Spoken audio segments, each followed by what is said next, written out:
Welcome to Power Monday, where your Mondays will never be again. What is up, everybody? Good morning, and welcome back to another episode of Power Monday, Breaking Limits, where your Mondays will never have to be blue again.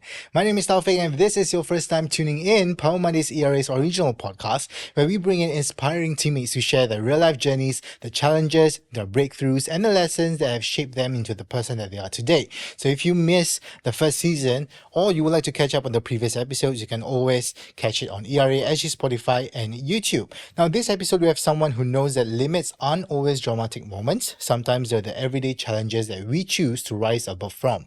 From waking up at 4 a.m. as a child to commute across borders for school, to navigating repeated setbacks, getting his PR to passing his RES on the first try, and later stepping up as a project IC while balancing fatherhood. His journey is about perseverance, discipline, and making every challenge count. And today he's here to share what breaking limits means from the perspective of someone who kept choosing growth one decision at a time. So let's welcome to the Power Monday studio, Bryan Yee! Thank you so much, Taufik. Wow, really very good introduction. Very, very smooth delivery. I had how many seasons? 32 episodes. Wow. To craft this. Really very smooth delivery. Thank you so much. Okay, so for those of the viewers and listeners who have no idea who Bryan Yee is, Yes. please shed a light on them. Share with us your real estate journey. My real estate journey started back in 2012. So that year, as Taufik has already mentioned, I applied for PR 3 times, 2009,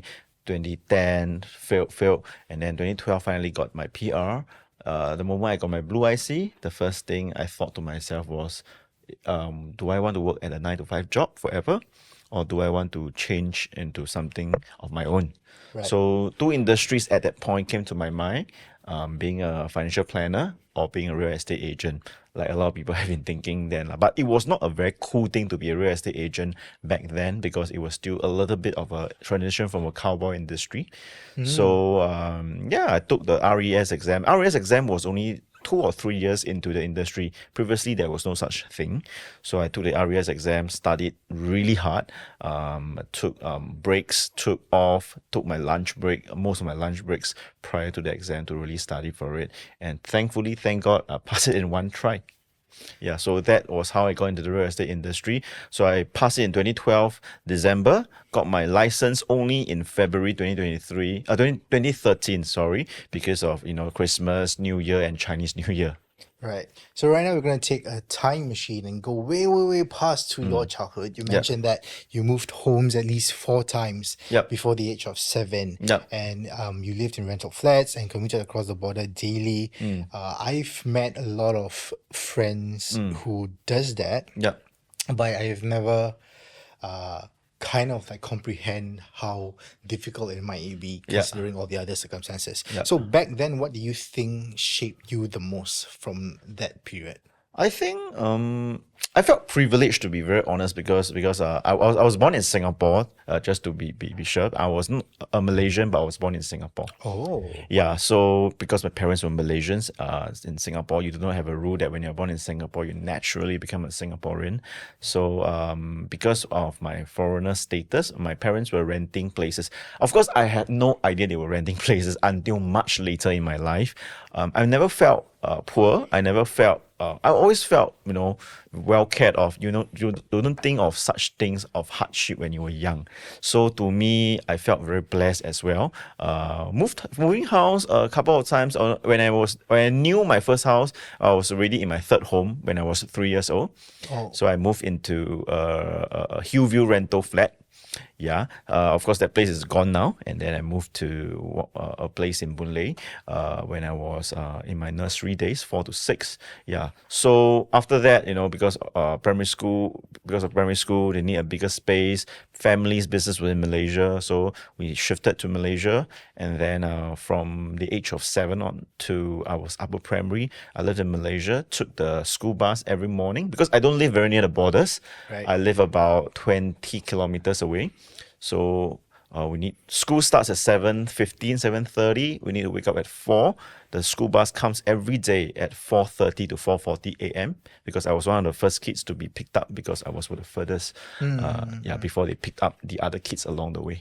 So you also mentioned that at such a young age, you are the one who told your parents that you wanted to study in Singapore. Yeah. That's a very big decision, I guess, for a child, because usually it's the parents who kind of like have the vision of where they want their children to. It's very rare for me to hear, or for anyone else to hear, that a child is the one who wanted to. Yeah. So how what drove that? Was it just So, because I studied nursery, 4 to 6 years old in K1, K2 in a Singapore school, Singapore kindergarten. Right. So I spoke no Malay. I spoke no Bahasa Malaysia, although I do understand because of everyday speaking. So if I were to go to a primary school in Malaysia, definitely I have to pick up a brand new language on top of English and my mother tongue, right? So that was a hurdle as well. So even at a young age, my parents gave me a choice, like, Singapore or Malaysia, you have to choose. But of course, in Malaysia, it will be much more smoother. You don't have to wake up as early. Yeah. But in Singapore, the logistics will be a challenge. Since I've been in Singapore's education, we tried for it. And mind you, for foreigner to get into Singapore school is not easy. Right. We went to so many primary school. I remembered then walking into one of the more popular school in Woodlands area. No more vacancy.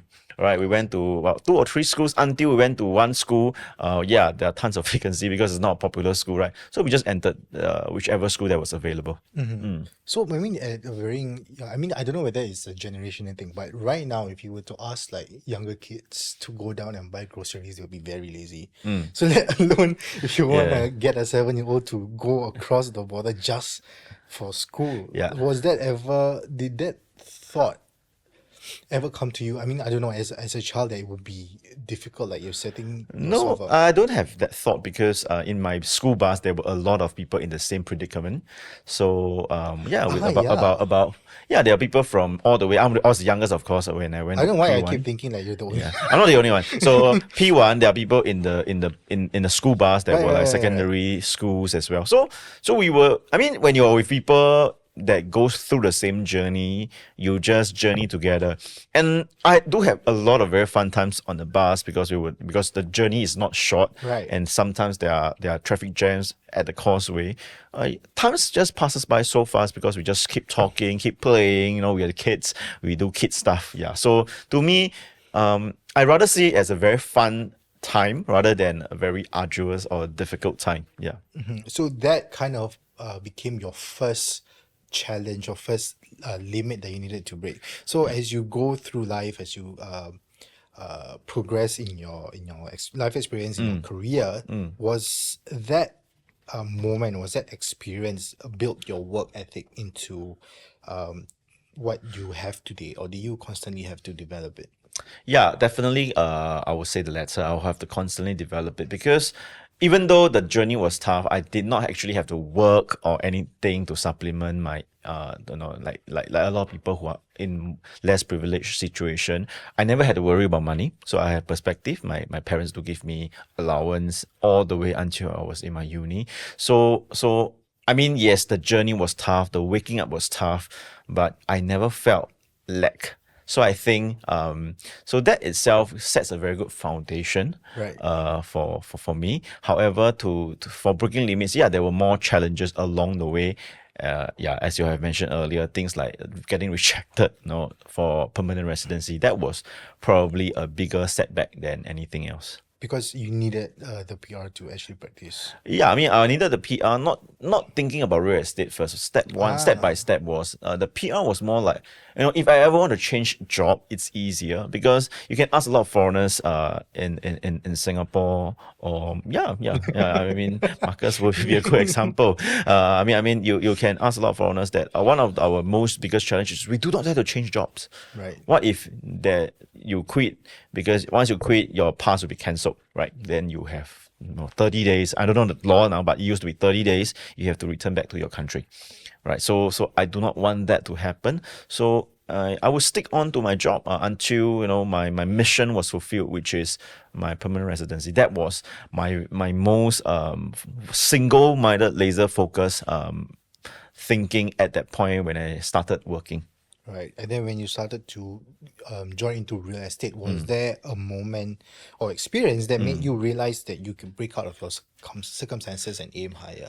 Yeah, I have to. I mean, I'll just go off script even a bit. No To problem. be very honest, in real estate, it's not easy because look at me. I'm 24 at that point when I passed my exam. You're going to say you're 24 now. No, I'm 24 when I passed my exam. That was 13 years ago. I'm in my late 30s now. So I have no connections, right? People around my age, what do they do? They buy BTOs. The max, they probably buy a resale flat. And at that point, resale flat, like 3-4 room was probably about 300,000. It's not going to make me a lot of money. So I do have a very good mentor, to be very honest. In ERA, he's still in ERA today. And his name is Teddy. He really invested in me. We did joint marketing campaigns together. And then he fronted the money. Right. Only when we close the deal, then the commission comes, then I repay him back, then we split half. Right. So I would say that having a mentor, really a great mentor like himself, really helped me to really kickstart my journey. Because even when I got my real estate license, I didn't even know if I want to do this long term, because I gave myself 2 years. Oh. What if I don't do it? What if I don't make it? It's very prevalent. The fact is, more than 50. I mean, if you go to RES exam, if I look left, look right in my examination hall, in my class cohort, I think maybe less than 10 to 15% is still practicing actively today. Right? That's the truth. So 85 to 90% of your cohort won't make it as a real estate agent. That's the truth. So I give myself 2 years to say, hey, whether if this is the right industry for me. If not, I can pivot because I have a PR, right? So I can go into more job opportunities. Yeah. So real estate was, in fact, the first kind of career switch I had from my first job as in the marketing industry. So it sounds like there were so many uncertainties in life that could have happened with the decisions that you made, but you kind of, for some reason, to me, from what you share, it feels like it wasn't a struggle for you to overcome that thought of what if. Yeah. So maybe how do you like kind of tell yourself that it's okay to not to not be afraid of what's Sorry, Taufik, if I made you feel like that, because now I'm looking back, what happened. Of course, I feel like quitting a lot of times. That's the truth, because yes, I did close some project deals in my early days. As you know, project commission comes in like 6 to 12 months, and there were months that were dry. So while holding my real estate gig in 2013, I was holding on to a part-time job that pays me about $1,000 a month. That allows me to take my bus, allows me to buy my cai peng, my daily necessity. These are the two things. Cai peng is like economical rice. Okay, economical rice was really cheap in 10 years ago, 12 years ago. You can get $2.50 for 3 dishes, 2 vegetable and 1 meat and rice. That is what sustained me for the first few years of my life. I'll try to be as thrifty as possible, but I see my peers, those around my age or just slightly older than me, they are doing so well. They've been in the industry for 3 to 4 years, and that gave me hope, I would say. So that's why I pressed on. I was fortunate to have an amazing mentor. That one I have to kudos to him as well, and of course my faith as well. So all these things culminated in a way where I managed to close quite a few deals. In my first year wasn't fantastic, but as a part-time agent, I made just slightly under 100,000 to make me know that, hey, this industry can be done. Right. So I quit my my part-time job actually only in my second year. Oh, wow. Before I fly solo as a real estate agent. So when you are trying to achieve all these goals and ambitions that you have, was there any internal expectations of you that kind of like set you back? Not really, to be very honest, because I was young then. Strong, Yeah, no, I was young then. So what I told myself was, well, I mean in a sense that if I fail, I can just go on. So to me, it's like, just charge towards it, because in your mid-20s, what is there to lose, right? At that point of my life, I had no wife, no house, no car loan, I had nothing. So to me, one thing I was clear is that okay, I just need 1 grand to survive. If I can get 1 grand from my real estate every month, then that is the base level. But of course, that is the base lah. So of course, when we attend trainings in ERA at a point, trainings from our group, trainings from a company that try to break our mindset limit, then that's when I know I can do better than just the minimum. Right. And that's when I started to take up more roles, started to expand my sales capacity.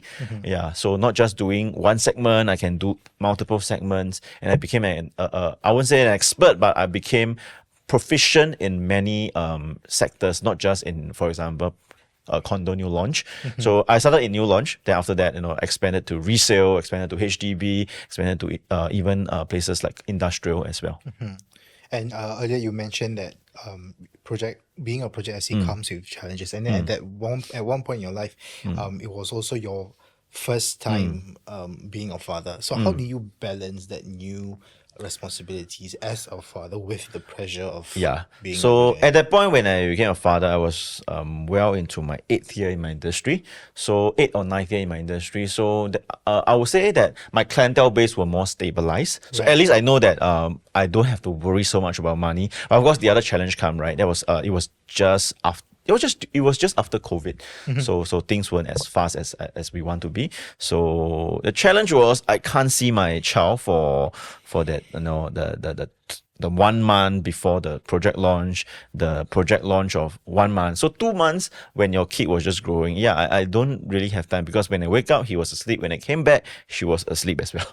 So I'm glad that I have a great support system from wife, from my in-laws, from my new helper at that point.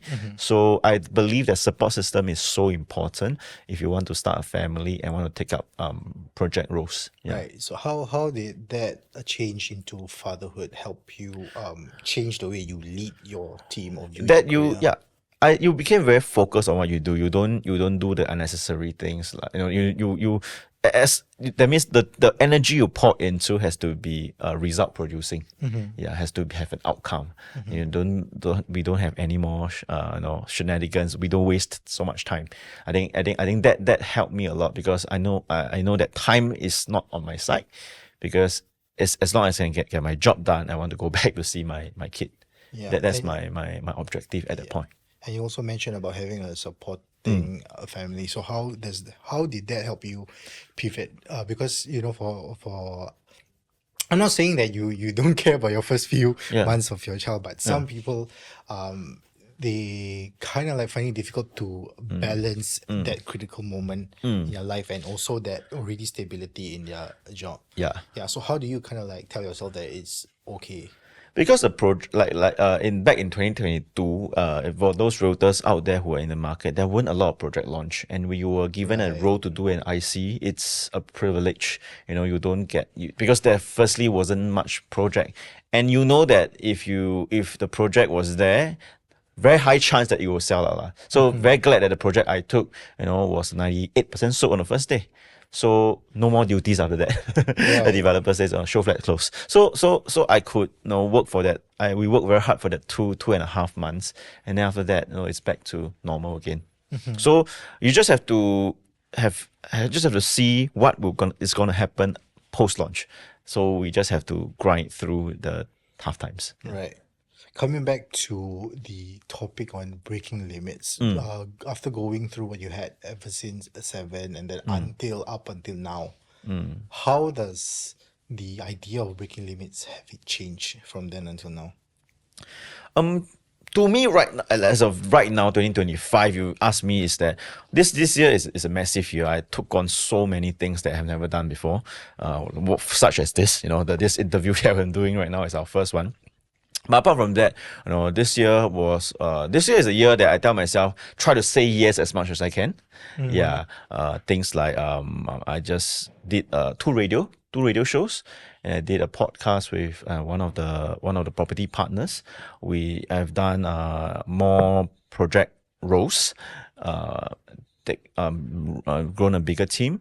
I mean, to me, this year is a year that I just keep saying yes as much as I can. Yeah, try not to say no. I tell myself this beginning of the year, when opportunity comes, try to say yes. Yeah, if you say no, then opportunities may never come back again. Was that how you come up with your expert series title? Not really, but yeah. When I asked him for this, he once again yes. Yeah. Because that's a in the I would say in the past, just maybe 2 years ago, I tried to say no to a lot of things, and I think that you make it a point to say no. I think no. It's just natural instinct is I don't want to do it. It's just too much work. But when you keep saying yes, better things do come. You know, like I don't know. To me, is when opportunity comes, just say yes. I think as long as it's not immoral or illegal, yeah, just say yes to opportunities, because it's not just about whether I like it or I don't like it. It's just do it. I think new experiences enhances our life. That's what I learned. After I say yes to so many things this year. Right. Because your expert series title, it was from options to yes. Yes. Yeah, but totally different topic altogether. Now I kind of able to read why it works for me. So, what's one limit, even right now, you're still trying to break? Do you have any? Yeah, I do. I have never achieved the millionaire status. That's definitely one thing I want giving my all. But of course, end of the day, I mean, yes, of course, I want that. I want that bad enough. But the thing is that even if I don't get it, let's say I hit about 70-80%, I'm happy, because I give it my all. So I don't know. I mean, in the next 1 to 2 years, I will try to at least get it once. Yeah, happiness. That's very important, because sometimes when people try to achieve, or like when they try to vision themselves breaking their limits, they forget about their own happiness. I just had a flashback. Yeah. I agree. You don't do it at the expense of your health. You don't do it at the expense of undercutting people's due. That's definitely not the reason why. It's not just about the numbers, but you want to achieve that with integrity. You want to achieve that goal with that you didn't step on people's back to achieve that. I think that is the more important part. Yeah. Rather than you achieve it, but along the way you hurt maybe 10 other realtors because you did something bad. You don't want to do that. So that's not the reason why I want to achieve that. It's just a goal I put in front of me, but I want to achieve it with in my own way. Yeah. But it sucks that some people don't care. No, some people really don't know. Some people they don't know because it becomes part of their system, and then when people tell them, it's a norm. It's a norm that this is the way I do it. Yeah. But no right, no wrong to me in a sense, because everybody has different values. I don't try to correct people, but you do it your way. I do it my way. That's what I'm trying to say. Yeah. Do you have any current habits, mindsets, behaviors, practices that you do to keep yourself grounded in life? I do. I just talked to Zihui earlier, right? Yeah, I go for things that my church have, like marriage retreat. Those are. I mean, I don't do that often. That's my first time ever in my life I ever do that. Every month you go. Yeah, that's my first time I ever do that, and I just came back, and that was a very It's a moment that I think what's most important in life. It kind of recalibrate me. What's most important in life is it all the awards? Because 30 years from now, nobody will remember who Bryan is. Let's put it that way. But what is going to matter 30 years from now? It's the relationship you have with your loved ones. I think that's most important. So I do take stock of that every now and then, to know that So what if let's say I run for this millionaire, I got this goal to be a millionaire. If I get it, but 30 years later, nobody's going to remember in 2026, Bryan is going to got a millionaire award. Nobody's going to remember that. I may even forget about it. But what's most important is that I have a good relationship with my families, with my daughter, with my wife, with my loved ones, with my friends, with all my fellow peers. I think that's most important. From wherever I went to. So I think to keep myself grounded is, don't chase so hard that you lose yourself, but then you remember what's the most important thing in life, which is actually the relationship with one another.